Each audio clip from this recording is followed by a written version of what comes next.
Dans le village de Kër Issa, niché au cœur du Sine Saloum, le soleil se levait sur les rizières, caressant les palmiers et les baobabs centenaires.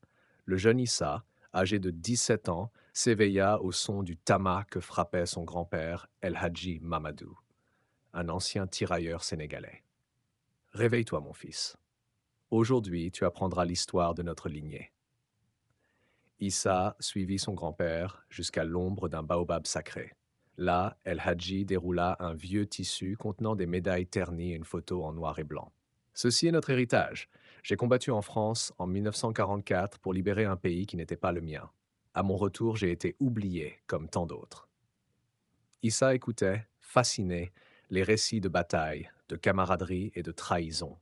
Son grand-père lui parla du blanchiment des troupes coloniales, lorsque les soldats africains furent remplacés par des soldats blancs, effaçant leur contribution à la libération de la France. Mais pourquoi t'ont-ils remplacé, grand-père? Parce qu'ils ne voulaient pas que des hommes noirs soient les héros de leur histoire. Issa sentit une colère sourde monter en lui. Il comprit que son devoir était de faire revivre cette mémoire oubliée. Il décida de raconter l'histoire de son grand-père et de tous les tirailleurs sénégalais pour que leur sacrifice ne soit jamais effacé. Quelques jours après la révélation de son grand-père, Issa ne dormait plus paisiblement. Chaque nuit, le son du tambour résonnait dans ses rêves comme un appel venu du passé. Un matin, il décida de fouiller dans le grenier de la case familiale, là où les souvenirs se perdaient sous la poussière. Parmi de vieux coffres vermoulus, il découvrit une enveloppe scellée portant sur le sceau de l'armée coloniale française, daté de 1945. Tremblant, il l'ouvrit. À l'intérieur, une lettre. À Monsieur El Hadji Mamadou Ndiaye, nous regrettons de vous informer que votre pension de guerre est suspendue jusqu'à nouvel ordre. Votre engagement, bien que valeureux, ne relève pas des priorités du trésor colonial à ce jour. Issa sentit le poids de l'injustice écrasante. Son grand-père, décoré, honoré sur le champ de bataille, avait été réduit à l'oubli dès son retour au Sénégal. Il prit la lettre et courut vers El Hadji. Pourquoi ne m'as-tu jamais parlé de ça? Cria-t-il, les larmes aux yeux. El Hadji resta silencieux un long moment, les yeux rivés vers le baobab. Parce que nous, les anciens, avons appris à nous taire. Mais toi, Issa, tu n'es pas né pour le silence. Ce soir-là, Issa fit un serment, raconter l'histoire des siens à travers le monde. Il commencerait par organiser une veillée dans le village où tous les anciens pourraient témoigner. Il savait que cette guerre d'héritage ne serait pas contre des armes, mais contre l'oubli. La lune était pleine au-dessus de Kër Issa. Le vent soulevait doucement la poussière rouge et les odeurs de mil, de beurre de karité et de bois brûlé flottaient dans l'air. Ce soir-là, tout le village s'était rassemblé autour du feu sacré à l'appel du jeune Issa. Assis sur une natte au centre du cercle, Hadji Mamadou prit la parole en premier. Sa voix grave, brisée par l'âge, mais forte d'émotion, captiva l'assemblée. Lorsque nous sommes partis, on nous a promis la France, la gloire, la reconnaissance. Mais à notre tour, même nos noms avaient été effacés des registres. Même la terre de nos ancêtres nous fut disputée. Des murmures parcoururent la foule. Un autre ancien, tonton Boubacar, se leva lentement. Moi, on m'a envoyé en Indochine. On ne comprenait rien à cette guerre. On nous traitait comme des ombres avec des fusils. Quand je suis revenu, ma femme s'était remariée. Tout le monde me croyait mort. Issa les écoutait, la gorge nouée. À mesure que les anciens prenaient la parole, les enfants et les jeunes du village découvraient un pan d'histoire qu'aucun manuel n'enseignait. Ce n'était pas seulement une veillée, c'était une réclamation de mémoire. À la fin de la nuit, Issa se leva à son tour. Je vous jure, moi Issa Ndiaye, que vos histoires ne mourront pas avec vous. Je les écrirai, je les filmerai, je les ferai chanter si je dois. Nous ne serons plus jamais les oubliés. Le feu crépitait comme pour saluer son serment. Dans l'ombre du baobab, il crut voir une silhouette lui sourire. Quelques semaines après la veillée, le nom d'Issa résonnait dans les villages alentours. Certains l'appelaient le petit griot rebelle, d'autres murmuraient il allait réveiller les douleurs que les anciens avaient choisi d'enterrer. Un matin, un messager à cheval arriva. Il portait un pli signé de Baba Diouf, le chef de canton, gardien des traditions et fervent défenseur de l'ordre ancestral. Il convoquait Issa au palabre royal de Diakao. Dans la grande case de réunion, où les murs étaient ornés de fresques historiques, Issa entra. Baba Diouf, drapé dans un grand boubou doré, l'attendait, entouré des chefs de lignée. Issa Ndiaye, pourquoi réveilles-tu les esprits anciens? Pourquoi remuer les douleurs? Demanda Baba d'un ton solennel. Issa, sans fléchir, répondit. Parce que ce que vous appelez silence est une blessure. Ce que vous appelez paix est un oubli. Et moi, je suis le fils d'un tirailleur qui n'a pas reçu justice. Un murmure d'approbation vibra dans la salle, venu des plus jeunes. Baba Diouf, après un long silence, le fixa. Si tu veux raviver cette mémoire, alors tu devras la mériter. Rends-toi à 6 kilos, là où les premiers combattants du régiment 9e RTS reposent. Si tu ramènes un objet authentique, nous écouterons ton projet de commémoration officielle. Le défi était lancé. Ce voyage serait long, semé d'interdits et de vérités que personne ne voulait plus déterrer. Mais Issa sourit intérieurement. Il n'était plus seul. Le jour suivant, dès l'aube, Issa s'était mis en route pour 6 kilos, un ancien poste militaire colonial aujourd'hui presque abandonné. Il portait sur le dos un sac de tissu tissé contenant un carnet, une gourde et le tambour miniature de son grand-père, un symbole qu'il considérait désormais comme son talisman. Les premières heures furent calmes. Les oiseaux sifflaient à travers les palmeraies et les chemins sablonneux longeaient les mangroves salées du delta du Saloum. Mais au fur et à mesure qu'il s'enfonçait vers l'est, la nature changeait. Le soleil devint plus brûlant, le vent plus sec. Il traversa des hameaux oubliés, interrogea les anciens, glana des indices sur le 9e RTS, ce régiment colonial que son grand-père évoquait toujours avec fierté et douleur. Dans le village de Ngayen, une vieille femme nommée Nafi l'accueillit. Elle était la fille d'un caporal fusillé pour avoir protesté contre la suspension des soldes coloniales. Mon père a été enterré avec son képi et son silence. Mais j'ai gardé ceci, dit-elle en lui tendant une médaille militaire rongée par le temps.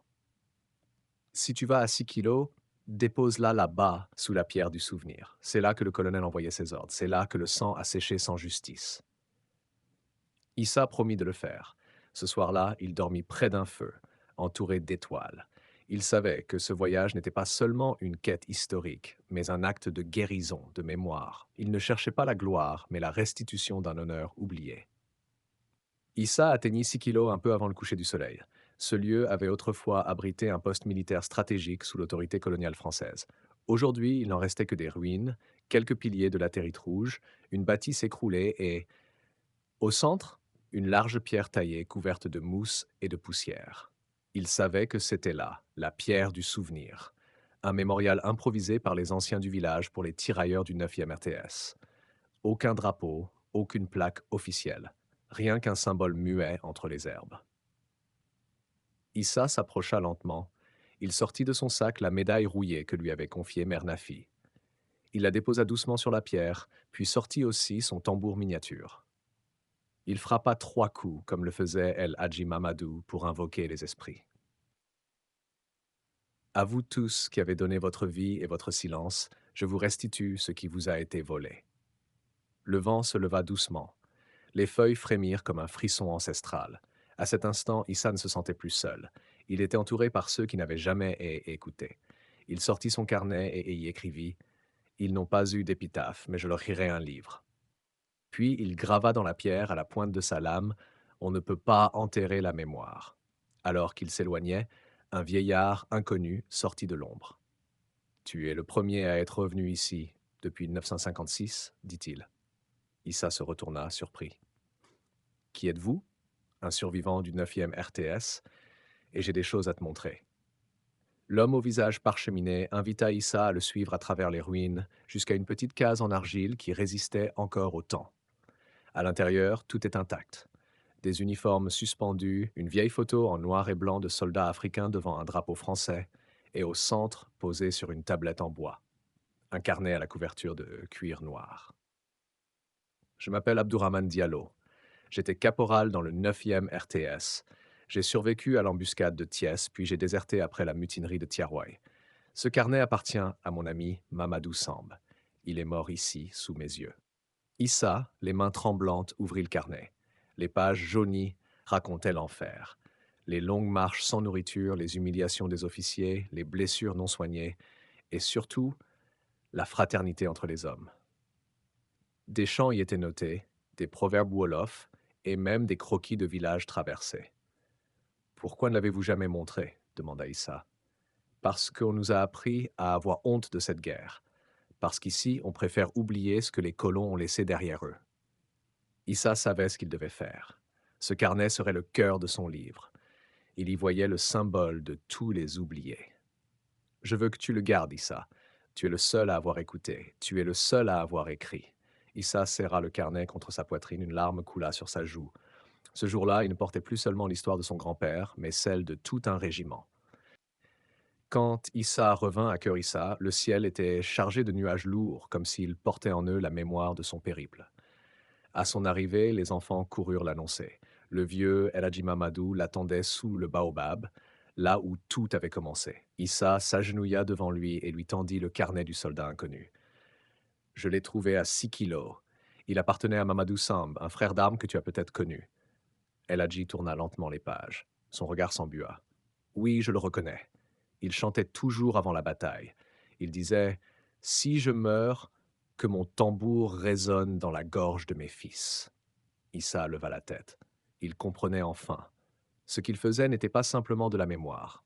C'était un héritage vivant, une voix prolongée à travers les générations. Le lendemain, il convoqua tous les jeunes du village.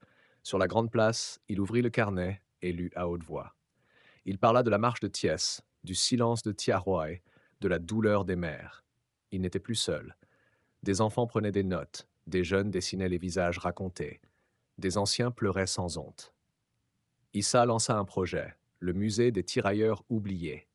Un bâtiment banco, en plein cœur du village, construit par les mains des vivants pour honorer les morts. Il y exposerait le carnet, les médailles, les récits oraux enregistrés et un mur gravé de tous les noms retrouvés. Cœur-Issa allait devenir un phare de mémoire, et le silence, enfin, serait brisé. Quelques mois plus tard, alors que les premières briques du musée séchaient au soleil, un cortège inattendu entra dans le village. À sa tête, majestueux dans son grand boubou brodé d'or, marchait Baba Diouf, le chef de canton. Il était accompagné de notables, de griots et même de journalistes venus de la capitale. Issa s'avança, le carnet à la main, le cœur battant. Le chef s'arrêta devant lui. Il scruta ses yeux, puis les murs encore humides du musée en construction. Il observa le mur des noms, les symboles, les visages gravés. Je t'avais mis au défi, Issa. Tu l'as relevé. Et plus encore, tu as éveillé tout un peuple. Il se tourna vers l'assemblée. Que cela soit consigné dans nos annales, que Cœur-Issa soit désormais appelé le village des voix retrouvées. Le griot entonna un chant d'honneur. Le tambour d'El Hadji résonna une dernière fois, cette fois non pas pour pleurer, mais pour célébrer. El Hadji Mamadou, les yeux voilés par les larmes, posa sa main sur l'épaule d'Issa. Tu as fait ce que même les chefs n'ont pas osé. Tu n'es plus seulement mon petit-fils. Tu es devenu l'aîné des souvenirs. Issa regarda au loin, vers l'horizon. Il savait que cette guerre d'héritage n'était pas une fin, c'était un commencement. D'autres villages suivraient, d'autres noms seraient retrouvés, et les tambours ne se tairaient plus. Fin du premier tome de la saga Les Héritiers du Silence,